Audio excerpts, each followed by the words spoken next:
মিয়ানমারের বাংলাদেশ সীমান্তবর্তী শহর মংডু ও বুথিডাং এবং পালেতোজাগ শহরের দাবি করেছে দেশটির সশস্ত্র বিদ্রোহী গোষ্ঠী আরাকান আর্মি।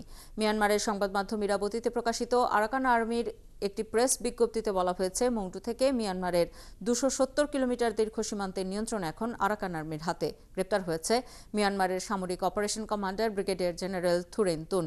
এদিকে দখলের খবরে বাংলাদেশে সাবরাং সীমান্তের বাসিন্দারা জানিয়েছেন, মংডু পাহাড়ি এলাকায় বাংলাদেশে ঢোকার জন্য জমা হচ্ছে বহু রোহিঙ্গা। কামরুল ইসলাম মিন্টুর প্রতিবেদন। এই মাইকিং টেকনাফ সীমান্তে সতর্ক করা হচ্ছে যেন নাফ নদীর জলসীমায় মাছ ধরা কিংবা কোনো নৌযান চলাচল না করে। সীমান্তের মানুষের দাবি, সব মিলিয়ে গত ১৫ দিন ধরে তারা আতঙ্কে আছেন। ইদানিং তারা মাছ ধরা এবং সীমান্ত যেতে এমন সব কাজ বন্ধ করে দিয়েছে।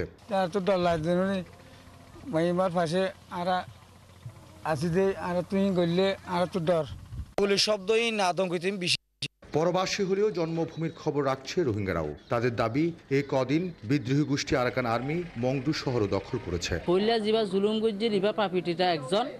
এখন যা কন্টিনিউসলি জুলুম করে রিভার প্রপার্টিটার আরেকজন আর মানুষ যেদিন আছে ইনরে ইয়ার আগে 2017-18 এসা আলমাদিও জিনোসাইড করছে, আমার 2024 সালে তাই এরিও জিনোসাইড করছে। নানান সূত্রে সীমান্তের খবর রাখছেন কক্সবাজার সীমান্তের রাজনীতিকরাও। তাদেরই একজন কেন্দ্রীয় বিএনপির মৎস্যজীবী বিষয়ক সম্পাদক লুৎফুর রহমান কাজল। তিনি জানান, দখলের যে দাবি করে আরাকান আর্মি বিবৃতি দিয়েছে, এর সত্যতা রয়েছে। কোনো সময় আরাকান আর্মিরা করে, কোনো সময় আপনার সরকার করে। তো সরকারের সাথে সরকার কথা বলে ওদেরটা ফায়ার বন্ধ করুক এবং কূটনৈতিক উদ্যোগ নেক। আমরা তো অস্ত্র আছে, দরকার করা। এ নিয়ে কূটনৈতিক বিশ্লেষকরা বলছেন, মিয়ানমারের অভ্যন্তরীণ সংঘর্ষে এদেশের মানুষ আতঙ্কে রয়েছে। এ নিয়ে মিয়ানমার কর্তৃপক্ষের সঙ্গে যোগাযোগ হওয়া দরকার।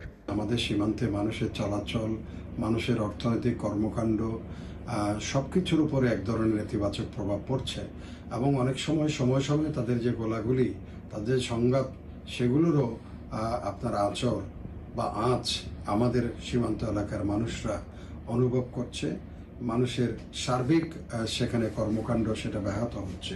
সপ্তাহ খানেক আগে বাংলাদেশের সাবরাং সীমান্ত থেকে ৭১-এর কাছে একটি ছবি আসে, যেখানে দেখা যায় মিয়ানমারের মংডু সীমান্তের পাহাড়ি এলাকায় জমা হচ্ছে রোহিঙ্গারা। এলাকার লোকজন জানান, এখনও পর্যন্ত তারা সেখানেই আছে। তাদের সংখ্যা ৫০,০০০-এর বেশি হবে। কামরুল ইসলাম মিন্টু, ৭১, কক্সবাজার।